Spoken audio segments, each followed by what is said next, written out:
Welcome to this special edition of the Yahweh blog. It's always fun to begin a new series, and this one is based upon the man from Edom. It is actually a continuation of the previous series, which was devoted to the identity and the purpose of the Choder, because they are actually one and the same, and they are presented to us by the same prophet, that being Yashayah. In fact, no matter where we look in Yashayah, almost everything the prophet has to say somehow points back to or toward the future from Yashayah's perspective, and to the Choder, the Bashar, who is the herald, to the Nakar, who is the observant foreigner, to the Kol, who serves as the voice of God, to the Zeroah, who is the one who is cultivating the seeds for the harvest, and for what we will learn is the Ze Bo Men Edom, the one who comes from Edom. In this particular case, this individual, the same as Yahweh has inspired Yashayah to speak of all the way through his book, actually strikes an extremely emotional chord with Yashayah. It's one of the most emotional moments in the entirety of the prophets. And it is also one of the most expressive in terms of what it means for Yisrael. The prophet is twice inspired to say that this man from Edom is responsible for saving Israel. In fact, the implications are that he is responsible for saving the planet. And that's what would occur according to what Yahweh revealed through Malachi, the final prophet, in his final chapter, is that if it weren't for the final witness, Yahweh wouldn't return with doubt and would destroy the planet as opposed to restoring it. So there's a lot at stake here, and what we're all trying to do is convey the same message, which is that Yisrael, God's people, Yehudim, have been wayward and estranged, embittered and rebellious for 3,450 years. It's a long time to pretend that you're God's people and act otherwise. You were, God chose you. You just haven't chosen him in return. You were audacious in telling God to shut up and to go away, that you never wanted to hear from him again. And you had, speaking of audacious, the audacity to erase God's name from his own Torah and prophets. And then you removed him from your lives. And right now you're fighting for your lives and not doing a very good job at it. You know, the news today is that Netanyahu is parading all around with now IDF soldiers wearing masks. They look like they had a green headband. They could be Hamas. And he is pounding the drums of war, and everyone is saying, oh, God, we're going to go back in and we're really going to give them hell this time. We're going to go pound at Gaza. And I keep begging Israel, and I begged you since 10/7 of 23 when I wrote an open letter to Israel at war with religion. It's published in the first volume of Goddamn Religion. It's published on the website at yadayah.com. It's part of several Yahweh blogs that I have done. That if you invade Gaza, which I knew you would, you'll make a bad situation worse. Because no one has ever won a war against a religion with bullets and bombs or with swords and any other kind of weapon. When you fight a religion, and you need to fight Islam, because if you do not combat Islam, Islam will destroy you.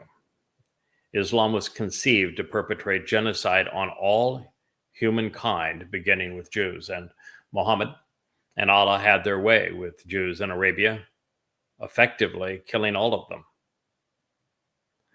And so that's what you're up against. 10/7 was nothing more than an expression of Islam. It was exactly what happened in Yathrib when the last remnant of the Jews were killed. It is nothing more than a reenactment of what happened in Kabar, all under Muhammad's leadership, as he was a ruthless anti-Semite and terrorist.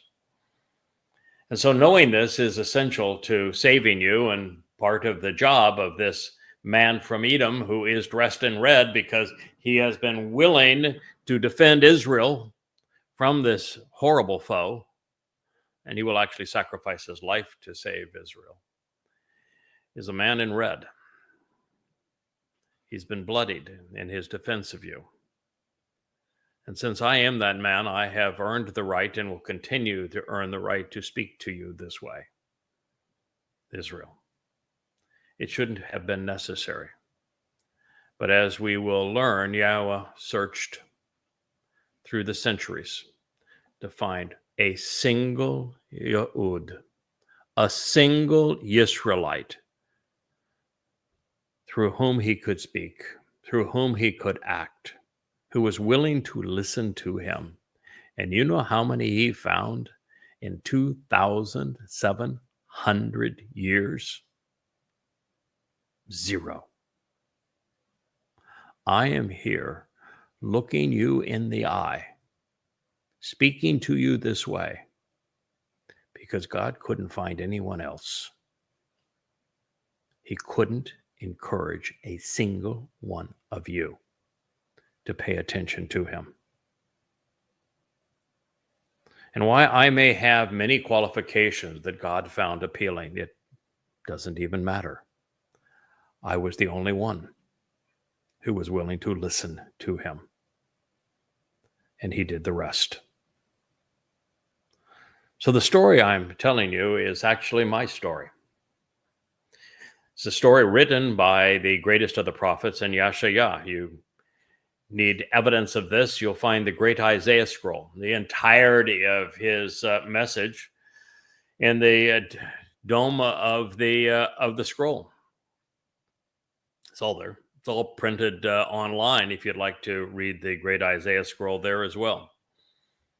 The entire book, as I have mentioned, is a textbook on how to perform in accordance with the instructions provided to the choter, which is the stem off the main branch, the sucker who provides new life for the stump, who is empowered and enabled and emboldened by the 7 spirits of Yahweh, as is never before. And while that is the basis of the entire 11th chapter of Yeshaya, the entire book continues to speak of him using a variety of different names. And what we're going to pursue now is the prologue preceding the introduction of the man from Edom, because it's essential to know the context into which God is introducing this man that through whom he will save his people.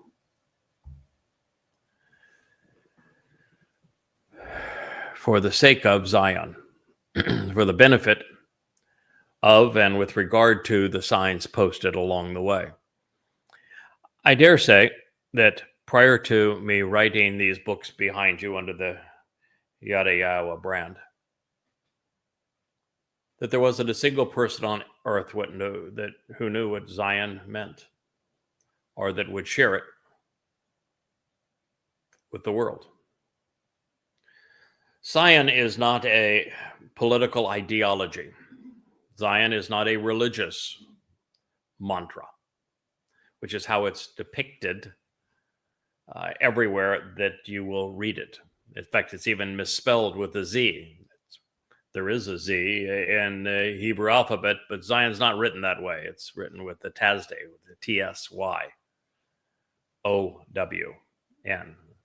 In fact, it's Tasday, Yod, Wa, Nun. And since it does not speak of a political aspiration or of a religious dogma. It is important to know that what Sion actually means is signs posted along the way.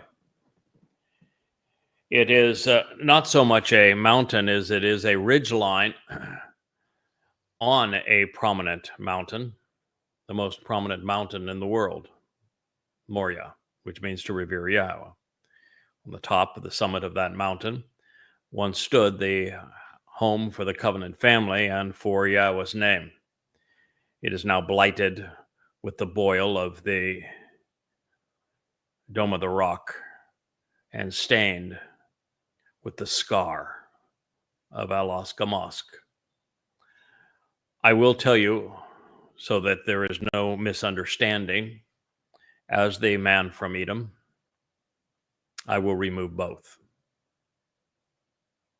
I will cleanse the Temple Mount, and Yahweh will erect a replica of the tent of the witness for us to reside within during the 3.5 years that Elia and I try to awaken this final remnant of Yisrael during the last 3.5 years, the second half of the time of Jacob's troubles. And we will proclaim the message of those signs that are posted along the way. Those signs are actually presented between Dod's home, and he is the exemplar of the covenant. He is the one through whom Yahweh enabled the covenant. He is the one who in 33 CE fulfilled Pesach, Matzah, and Bekurim. He is the actual Messiah and Son of God and returning King. He is the man that the Christian counterfeit of Jesus Christ was comprised through identity theft. Dod is the one. And it is his message about the covenant and about Yahweh that is written on those signs that lead from his home, the exemplar of the covenant, to Yahweh's home, which is the family home for those willing to embrace and bear Yahweh's name. It's a long introduction to the first word, isn't it? Well, it's La Ma'am, Zion, for the sake of Zion, for the sake of the signs posted along the way. I will not keep silent, nor be unresponsive. I will not remain hushed, and I will not hesitate to do as I must. And for the benefit of Jerusalem, for the sake of the source of guidance and teaching on reconciliation, I will not rest until her righteous vindication is brought out. As knowledge and enlightenment and deliverance and salvation are like a blazing torch. Yeshaya, Isaiah 62:1. Does it make any difference to you if Yeshaya spoke these words to us, or if Yahweh spoke them and Yeshaya recorded them? Do you know the specific role of a prophet, a Nabi of Yahweh? If you do, you'll know that whether it was Yeshaya who was inspired to say these words on behalf of Jerusalem, on behalf of Zion, on behalf of Israelites, on behalf of the vindication of the entire world, encouraging us to embrace this knowledge and enlightenment and find deliverance and salvation as a result. To be led to the place where we can read these signs by this blazing torch. Whether he spoke them or Yahweh inspired to speak them makes no difference. When Yahweh conveys this message through a prophet, they speak with one voice. And so the beginning of the 62nd chapter of what we call Yeshaya now, Isaiah, begins for the sake of the signs posted along the way. Zion. I will not keep silent nor be unresponsive. And for the benefit of Jerusalem, the source of guidance and teaching on reconciliation, I will not rest. I will not be inactive until her righteousness, her willingness to do the right thing, to be honest, to be accurate, to be equitable, to be moral, to be correct, and as a result vindicated, are brought out, yatsa, as if it were another Exodus, as knowledge and enlightenment, noga, light and brilliant radiance are delivered. Salvation is attained. She is free and victorious. All like a blazing torch. Yahweh is the God of enlightenment, the God who is transformative and taking us from these physical bodies that are so limited and transforming us into radiant energy so that we are like that blazing torch. And so that with this enlightenment and with this knowledge, by being correct, we can be a blazing torch. Be like that menorah over my shoulder, enlightening God's people such that they know the way home. Follow me. I will take you there. This is the collaborative effort between the Choder and the seven spirits of Yahweh, as guided by Yeshaya's textbook on proper chodering. We will vindicate Jerusalem on behalf of Yahweh, enlightening Yahweh's beloved home on earth. And of course, we'll do this in many ways and under many names. The Adama Parah, bloody red man of the earth, who is productive as a sacrificial bull. As the Bashar, the herald, representing both Yahweh and his beloved son, Dod. As the Nakar, the observant foreigner. As the final Zeroah, one cultivating the seeds of these final ingatherings of Shabuah and Teruah. And indeed, as the one from Edom. So to accomplish God's purpose, the Choder et al. Must share the word of God regarding his people, doing so far and wide. By working together, we serve as the kol, as the pei, as of Yahweh. The kol would be the voice of Yahweh, the pei would be the mouth of Yahweh. And it hasn't been really since going all the way back to Moshe that a man served as the mouth of Yahweh. It's been a long time since a man served as the voice of Yahweh. There are prophets who wrote on behalf of Yahweh. There's Dod who lived in the shadow of Yahweh and was inspired by Yahweh. But it's really been since Moshe that Yahweh spoke mouth to mouth, spoke to his people through a chosen implement. You are listening to the fulfillment of that prophecy now. People from different races and places, nations around the earth, will see. They will witness. They will have revealed to them that you are accurate and honest, readily validated and vindicating, Sadak, that you are correct and fair in accordance with the standard, straightforward and consistent, truthful and ethical. And all of those who are thoughtful and who are responsive. those who are receptive and careful in their consideration of the evidence, those willing to accept counsel and leadership, will see your value. Who do you suppose they're talking about? And he will call you by a renewing and restoring name, which, as a benefit of the relationship, the mouth, the pay of Yahweh will designate for him. Who do you suppose? The prophet, Yashaya, and Yahweh are speaking of.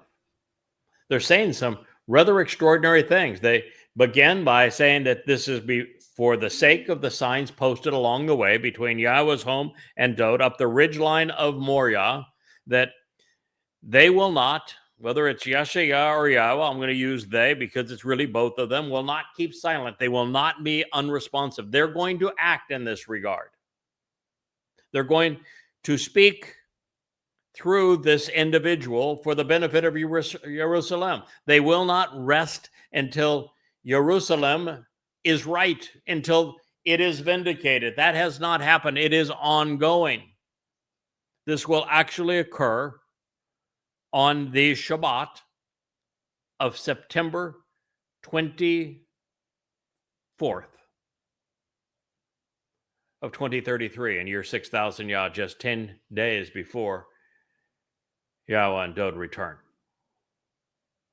The day of the herald, the Ruah. That is when Jerusalem will finally be right with God, vindicated. And there is this final Yatza. This time, it's not so much away from a place like Mitzrayim. It's away from oneself.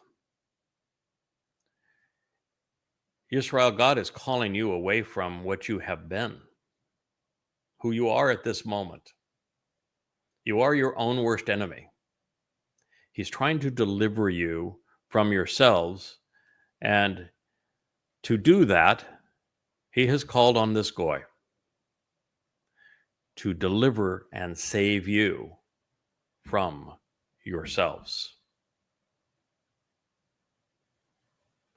When it comes to your relationship with God, you have become your own worst enemy. And you are exceedingly difficult to awaken, to get to listen. You've got to have the hardest heads in the history of all people around the world. I mean, 3,450 years of persecution, all because you told God to shut up and go away, and then erased his name, and then pretended like you were still the chosen people. Now, God gave up on you. He couldn't find a single one of you who would choose him. And so he was left to communicate to you, to awaken you, to save you from yourselves by a Goy. Shouldn't have been that way, but it is. The man is from Edom. He is not from Yehudah. He's not from Yisrael. The one who saves you is the man coming out of Edom. He is a Nakar, an observant foreigner.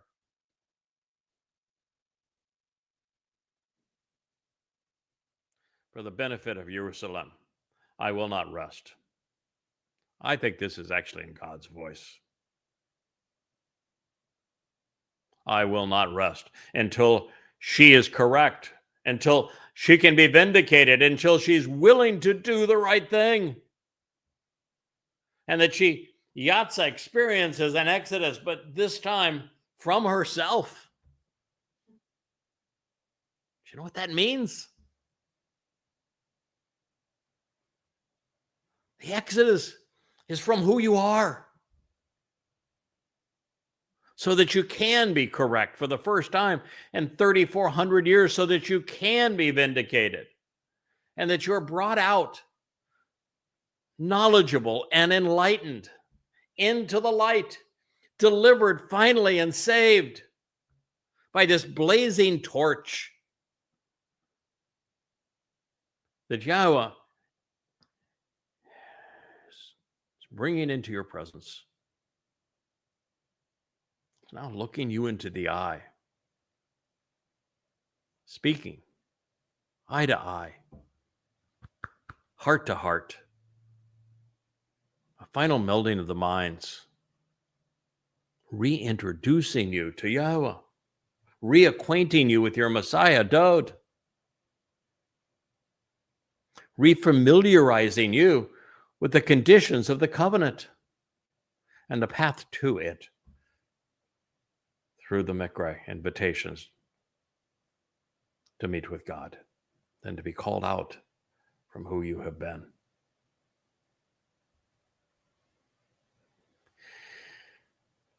People from all around different places and races that will see, will finally realize, they're going to witness that God is speaking to a single individual. You are accurate, you're honest, you're readily validated, you're vindicating that you, singular, are correct, fair, in accordance with the standards, straightforward and consistent, truthful and ethical, and that those who are thoughtful and responsive, everyone, kol malak, those who are receptive to this message, who are willing to consider the evidence that is being conveyed by this witness, especially those open to his counsel and advice, will see the value and the one that Yahweh is speaking of, that he is providing, and your honorable nature and subsequent reward, this manifestation of divine power. And he will call you. He will meet with you. He will welcome you. He will summon you. He will kara you by a renewing and restoring name, by a designation, which as a benefit to the relationship, Asher, the mouth of Yahweh will designate for him. I began this by saying that there is a whole lot of titles, names, descriptive monikers that Yahweh has used to describe this man, including the Zeh,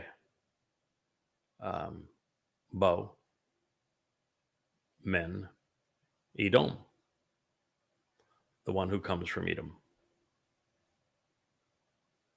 the Choder, the sucker from the fallen stump who gives it the tree of Yisrael new life, the branch from the tree of lives via the tree of the knowledge of good and evil.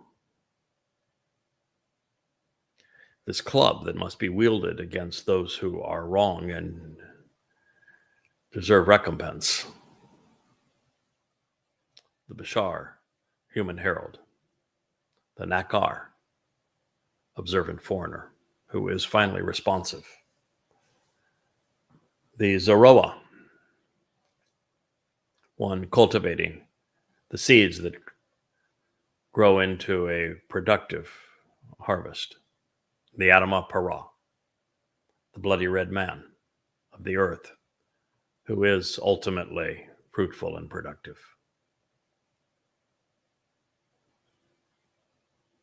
And his name is Yada. restoring through knowledge, renewing by providing an awareness as to what really is important, like Yahweh's name, his beloved son, Dod. And so the ultimate restoring name, which as a benefit of the relationship, the mouth of Yahweh will designate for him, is Yada, Yahweh.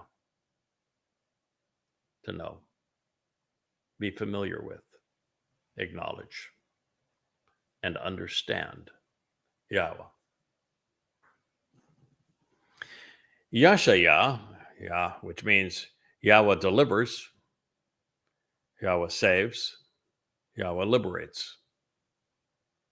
Isaiah 62:2. Yisrael remains adrift and in need of a rudder, a propulsion system, a map, a compass. Collectively, if actually a torch to light the way, collectively, if accepted, all of these things can be deployed to lead them to the crown worn by her king and to a recognition of the name of Yisrael's God, the doorway to his home, the path he has provided to him. Supporting this effort, directions are being offered by the royal counselor, who is Dod's herald, Yahweh's Kol voice. He is making this presentation, quite frankly, out of the palm of Yahweh's hand.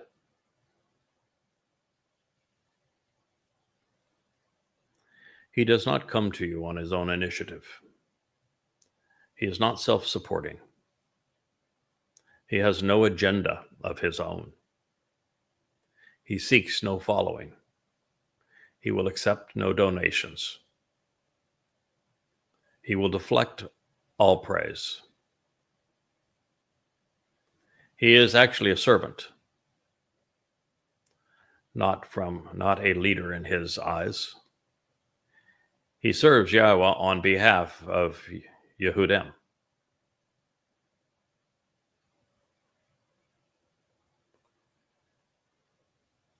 Yashayah was inspired to reveal that God's view of this man is much greater than that of his people, although this will change. You will be an honorable and adoring and attractive and metaphysical crown and compass in Yahweh's hand, and a royal counselor in the palm of your God. This is all still singular. You will exist as an honorable, an attractive, metaphorical crown and a compass in Yahweh's hand, and a royal counselor in the palm of your God. Once Yehudim decide to be receptive and to listen, you shall no longer be called abandoned. And concerning your land, no longer will it be called wasted. But instead, you will be called designated and welcomed as Chefsi, my delight. And your land, Ba'ula, married. This is because Yahweh desires you. He wants you. So your land will be wedded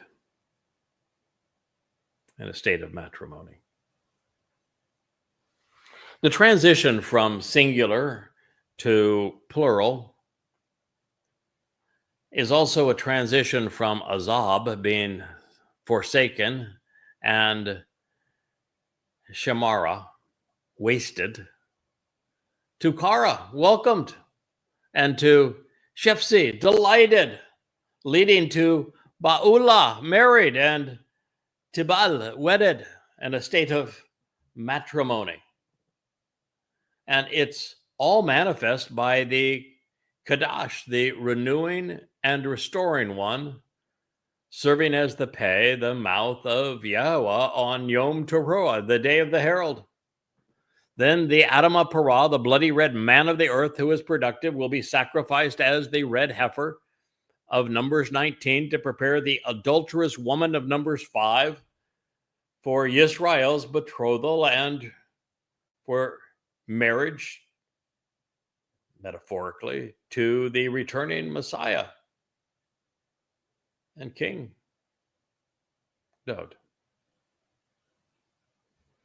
Kind of funny in a way. Daud had 8 wives, and that was at least one too many. And 10 lovers. They're called concubines. You can call them whatever you want, but 18 of them. And now he is going to be betrothed to the entire surviving remnant of Yisrael.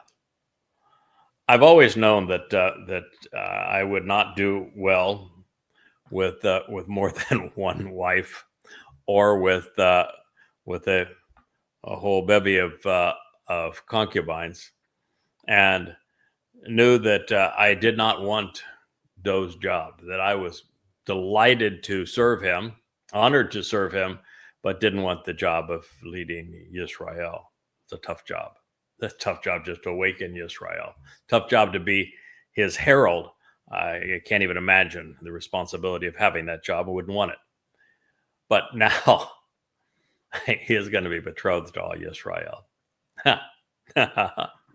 I'm sorry, Doug, but I can't help but laugh. I'm glad that Yahweh is going to empower you to be essentially God in his presence, because you're going to need that level of capability to be betrothed to all of Yisrael.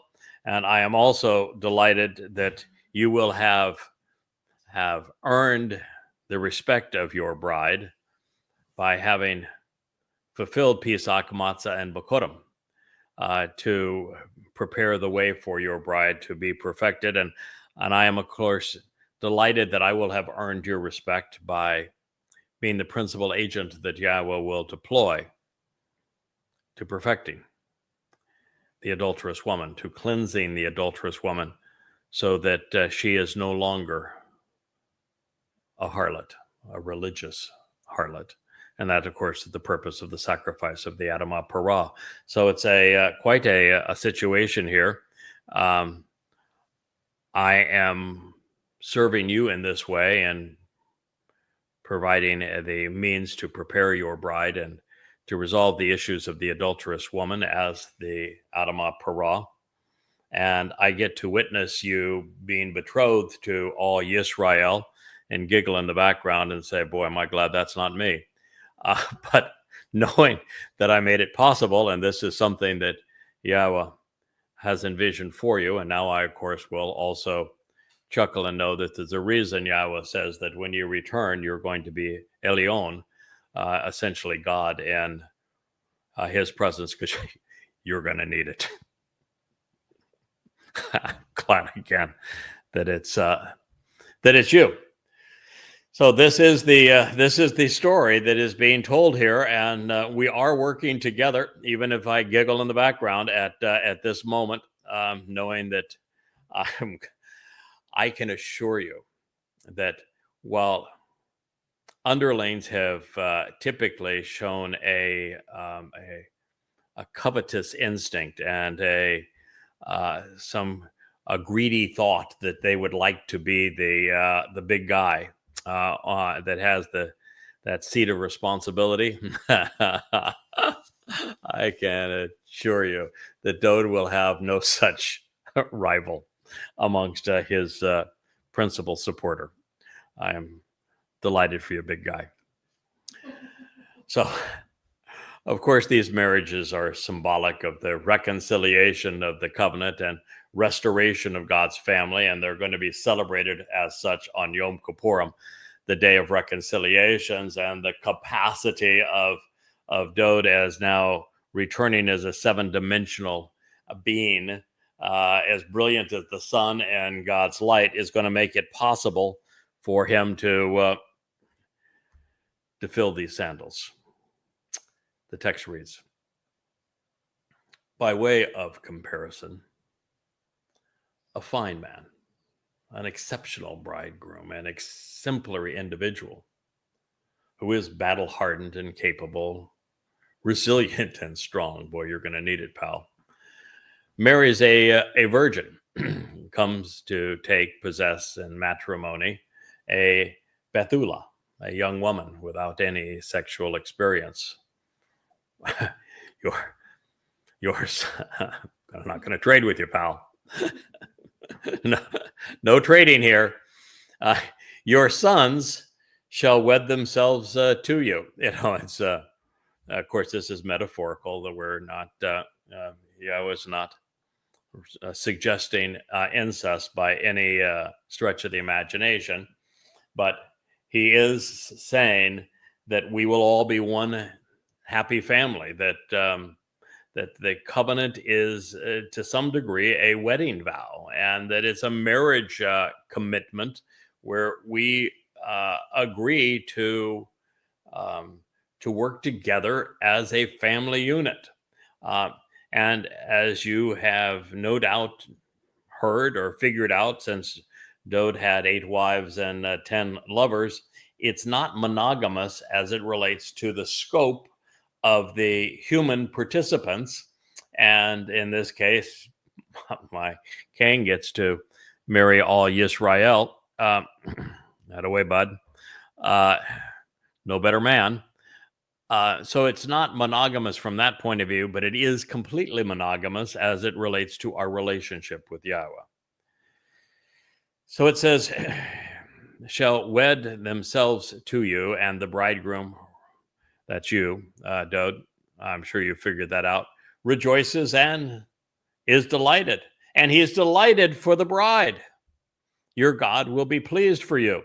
I was talking with my wife this morning, and she came in with this question about when a woman chooses to be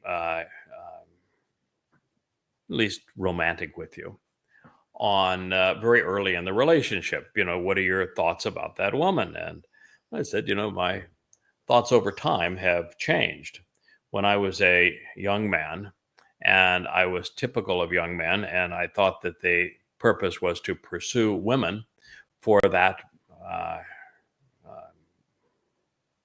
realization, that purpose, that when you achieved it after too early, prior to having developed really an appreciation of who they are, and developed a relationship, that it was a very uncomfortable feeling the next morning.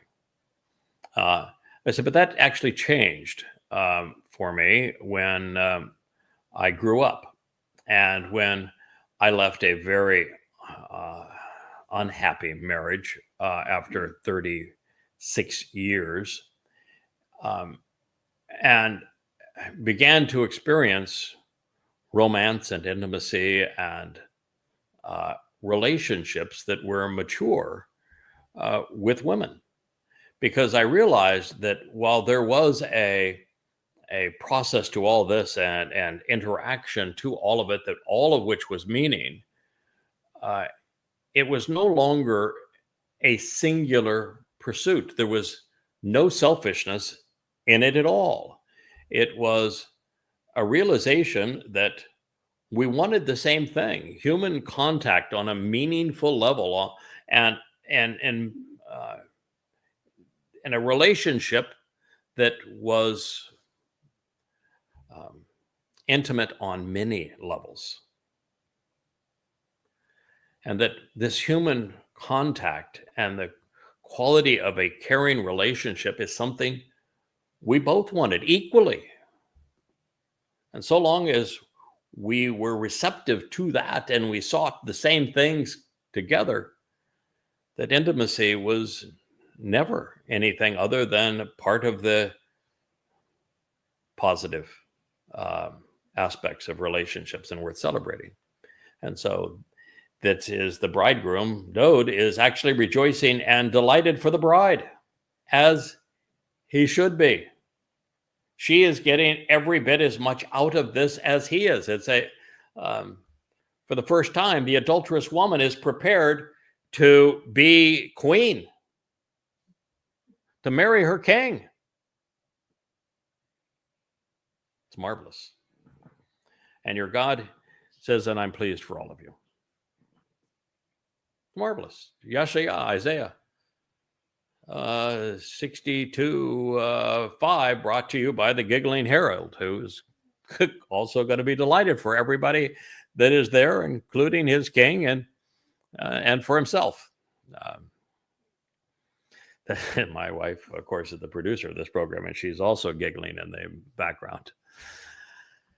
Now, this is to say that the connection between the sacrifice and the reunion, Teruah and Kippurim, the red heifer and the adulterous woman, are astute. That is precisely the role that this one that Yahweh is designating is performing to achieve this result on behalf of his beloved son and the children of Israel. It says that whether you see it or not, I do, that it's affirmation that I made the correct connection between being the Zeroah of both Shabuah and Yom Teruah, and the Adama Parah of Yom Teruah, as designated in Bamidbar 19 for the benefit of Numbers 5, so as to reconcile the relationship between Yahweh and his children and Dode and Yisrael before the wedding ceremony and family reunion on Yom Kippurim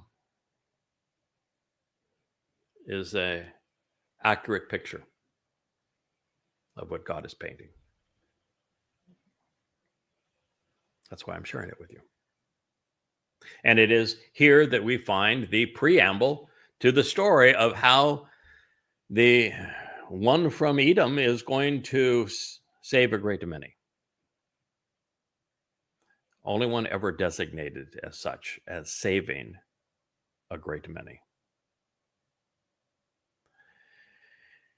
Upon your walls, Jerusalem, because guess where all of this is taking place? It is indeed in Jerusalem. This is, we're all gathered around the Temple Mount.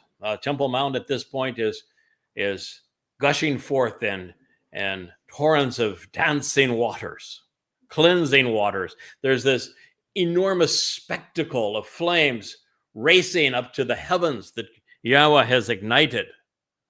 Now, it's a funeral pyre over my mutilated body, but besides that part, I'm now separated.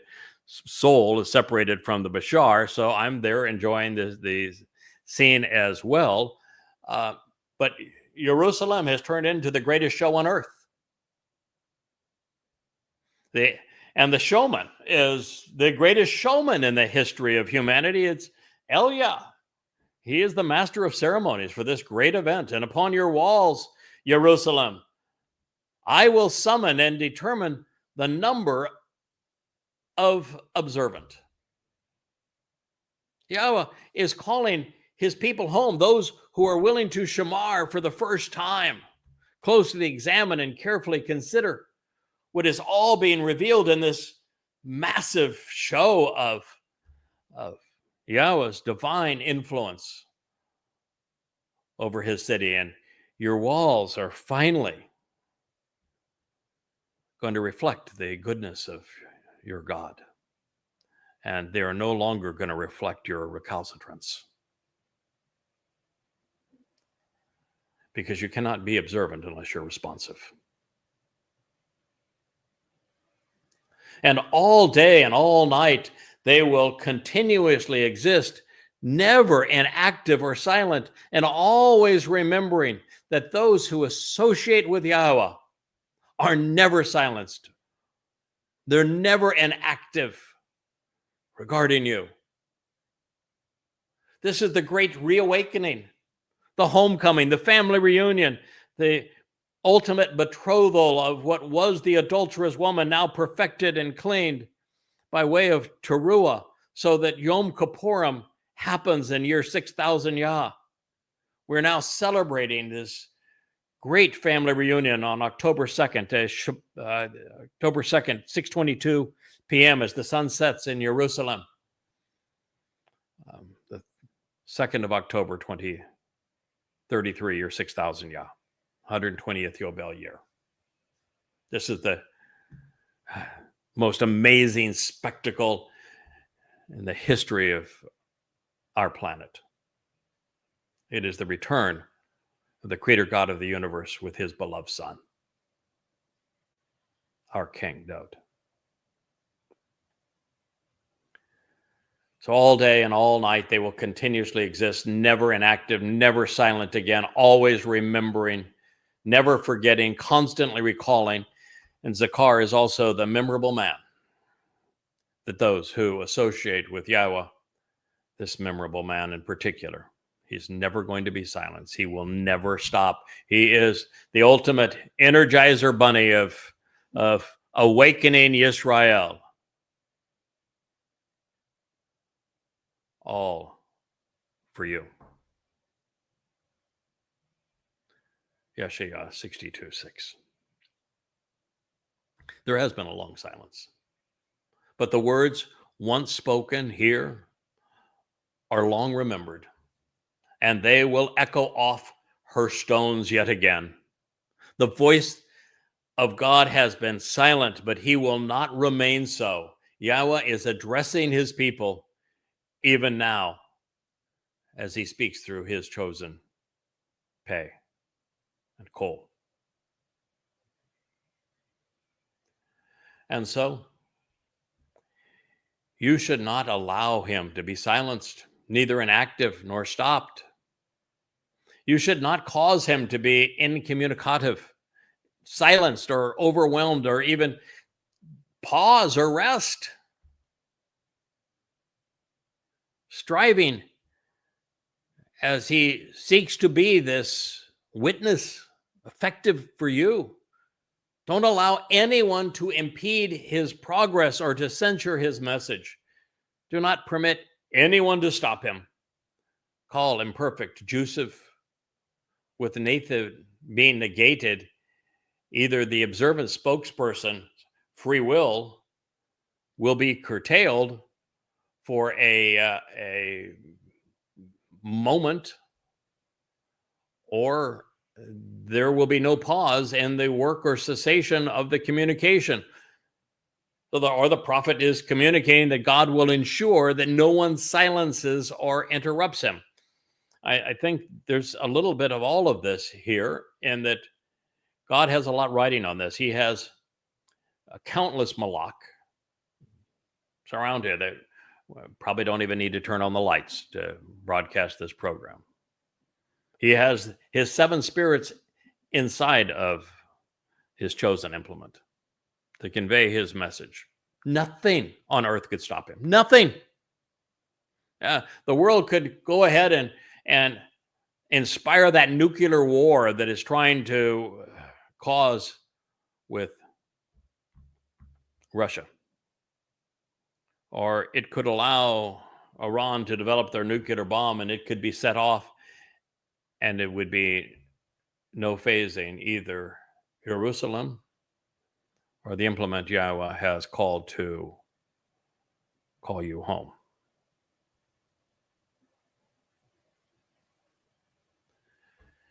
And this continues as he prepares the enduring and restoring testimony, the Ad Kun, and causes through the eternal witness, Wa'ad Sim, that he has placed in Jerusalem, to be considered worthy, appreciated, laudable throughout the earth. Yashaya, Isaiah 7. This is really an extraordinary moment of time where Yahweh is going all in with this individual that he is going to use for the benefit of his people. And so you should never allow him to be silenced, never impede his progress as he prepares the enduring and restoring testimony and causes through this eternal witness, Jerusalem, to be considered praiseworthy again throughout the earth. So no matter how much God wants resolution, regardless of how vociferous the witness, nor the degree the testimony is restorative, until and unless Israel listens, our collective efforts will be like clouds that soar over the desert bereft of rain, simply teasing God's people. But should you change? New life, the restored and eternal variety, will take root. It will grow. It will thrive.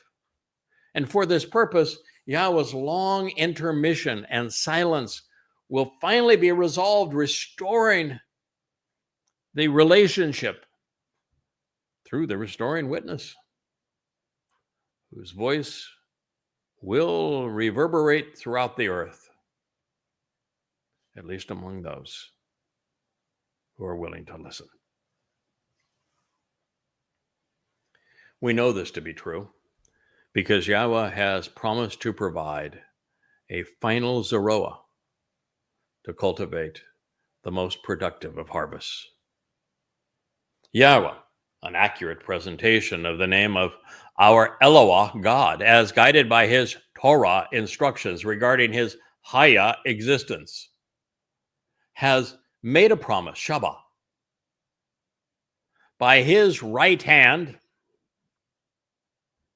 and with his empowered and fortified Zeroah.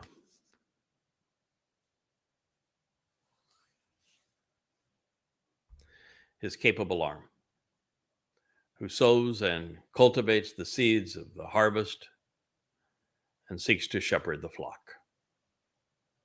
Zeroah, one of, if not the single most important titles used throughout the Torah and prophets, a title that heretofore, prior to Yada Yahweh, no one recognized. The Zeroah was considered nothing more than a bone tossed on the Passover plate on rabbinical instructions. And yet, there really is no more important title. It was afforded to three people. Moshe, we're told, was a Zeroah by Yashaya. He was the strong arm that led the flock of Yisrael out of Mitzrayim into the promised land. Dod was the ultimate Zeroah in the sense that he was, as the Torah defines Zeroah, the sacrificial lamb of Pesach. He's the ultimate shepherd, guiding the flock. And I am the third. And that the Zeroah is based upon Zerah, which speaks of sowing seeds that, when cultivated, lead to a productive harvest. And I am the Zeroah of Shabuah and of Teruah, the final two ingatherings. These are the three Zeroah. And so Yahweh is saying here that Yahweh himself has made a promise, and he always honors his promise, a sworn oath. The truth by this statement, upon approaching the meaning of 7 and the Shabbat. And of course, the Teruah harvest is on the Shabuah harvest is on a Shabbat. The Teruah harvest is on a Shabbat. The beginning of the millennial Shabbat of Sukkah is on a Shabbat. And there are how many Moed Mikre? 7. How many lights are there on that candelabra called a menorah? 7. So Yahweh has made a promise by his right hand. And with his empowered and fortified, through his resolute and unwavering, with his bold and forceful, with his prevailing Zeroah, capable arm who sows and cultivates the seeds of the harvest and shepherds the flock. Yashayah, Isaiah 62:8. It's the most empowering distinction, the most meaningful designation that Yahweh can afford a person is to be a Zeroah. It is a responsibility that is so great it is almost crippling, the weight of it. I can tell you, I've experienced the weight of it. I have witnessed Moshe at times crumble under the weight of it. We've all witnessed Dode stumble on the weight of it, the burden of it.